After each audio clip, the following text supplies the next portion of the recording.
नमस्कार, बहुत स्वागत है आपका बिहारी न्यूज में। मैं रत्न सेन भारती। आज हम जानेंगे एसडीएम के पावर के बारे में, उनके सैलरी के बारे में और मिलने वाली सुविधाओं के बारे में। हर कोई आईएएस और आईपीएस अधिकारी के बारे में जानते होंगे या फिर आप जानते ही हैं। यूपीएससी की परीक्षा में सबसे अच्छे अंक मिलते हैं उन्हें आईएएस बनाया जाता है।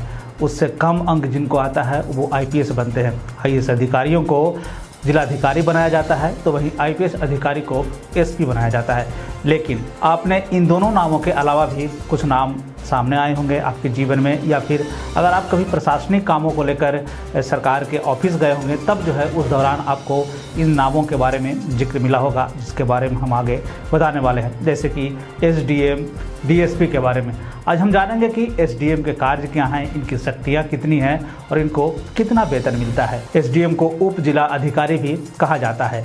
एसडीएम का चयन राज्य सेवा के अंतर्गत आने वाले यह पद में भी डीएम के तहत जो है इनको सुविधाएं मिलती है और उससे थोड़ा सा नीचे, एक रैंक नीचे जो है इनका पद है।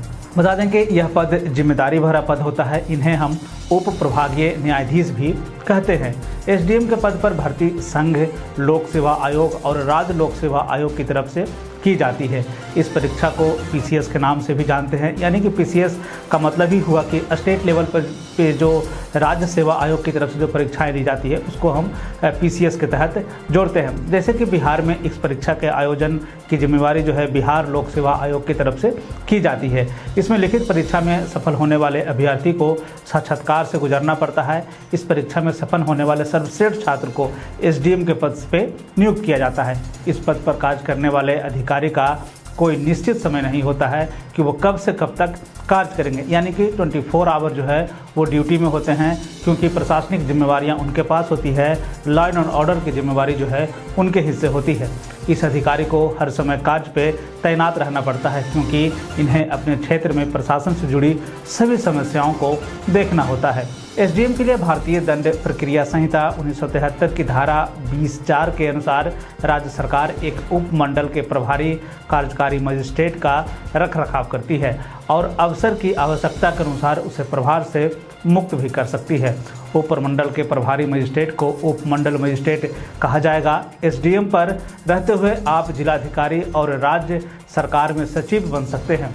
अगर हम राज्य प्रशासन सेवा में वरीयता में एसडीएम का पद सबसे ऊपर होता है, तो यानी कि अगर आप एसडीएम हैं तो आपको प्रमोशन के तौर पर आप जो है जिले के जिलाधिकारी यानी कि जिले के मालिक हो सकते हैं।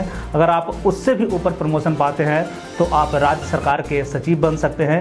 कई विभागों में अलग अलग सचिव है। कहा जाता है कि राजनेताओं के जो मंत्रिमंडल के जो मंत्री होते हैं उनकी जो ज़्यादातर कामों की जिम्मेवारियां जो होती है वो सचिवों के हिस्से होती है, वहीं उनके कामों की देख रेख करते हैं। तो ऐसे में आप समझ लें कि जो एसडीएम बनते हैं वो कितने पावरफुल व्यक्ति होते हैं। आइए अब जानते हैं एसडीएम के वेतन के बारे में। बता दें कि इन्हें कई भत्ते के साथ एक शानदार वेतन मिलता है। साथ ही इन्हें कई तरह की सुविधाएं भी दी जाती है। अगर हम इनके वेतन के पे बैंड को अगर हम देख ले तो 9300 से 34,800 का पे ग्रेड में 5400 के अनुसार इन्हें जो है वेतन मिलता है। इस अधिकारी का वेतन 56,100 रुपये तक का होगा, यानी कि इनकी जो शुरुआती वेतन है वो 56,100 रुपये की होगी।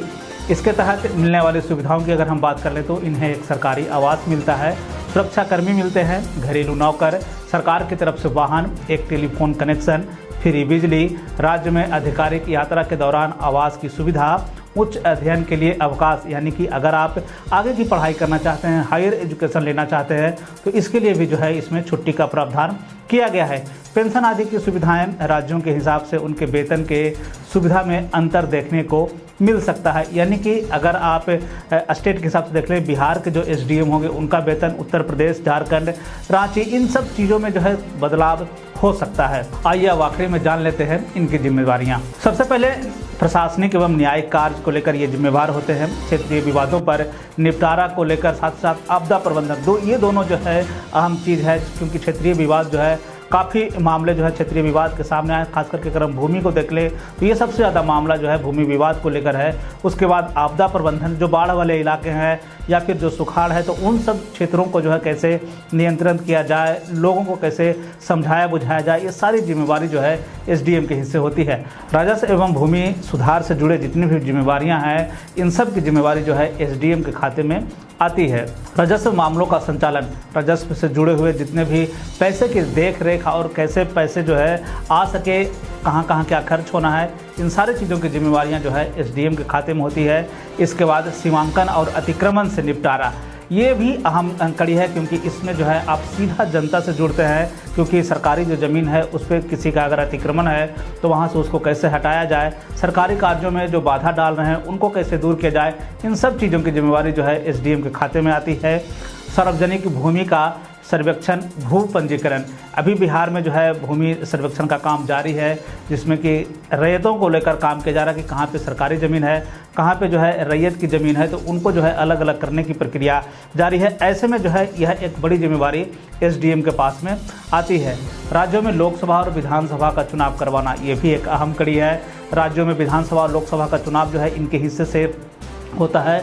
विवाह रजिस्ट्रेशन के साथ साथ ओबीसी, एससी, एसटी के साथ जन्म प्रमाण पत्र और निवास प्रमाण पत्र की पूरी जिम्मेवारी जो है एसडीएम के पास होती है। इन्हीं के साइन से जो है आपको विवाह का सर्टिफिकेट मिलता है, या फिर आप ओबीसी के तहत आते हैं तो जो आपका ओबीसी सर्टिफिकेट बनता है, या फिर एससी एसटी का सर्टिफिकेट बनता है, या फिर निवास का जो प्रमाण पत्र बनता है, वो सब जो है इन्हीं के पास से बनता है। साथ ही साथ इन्हें विभिन्न प्रकार के पंजीकरण में लाइसेंस देने की भी जिम्मेवारी जो है एसडीएम के खाते में आती है। तो हमने जाना एसडीएम की जिम्मेवारी, उनकी शक्तियाँ और उनके कितने वेतन मिलते हैं। बिहार और बिहार से जुड़ी और भी ऐसे खबरों के लिए बने रहें बिहारी न्यूज़ के साथ। मुझे दीजिए इजाज़त, धन्यवाद।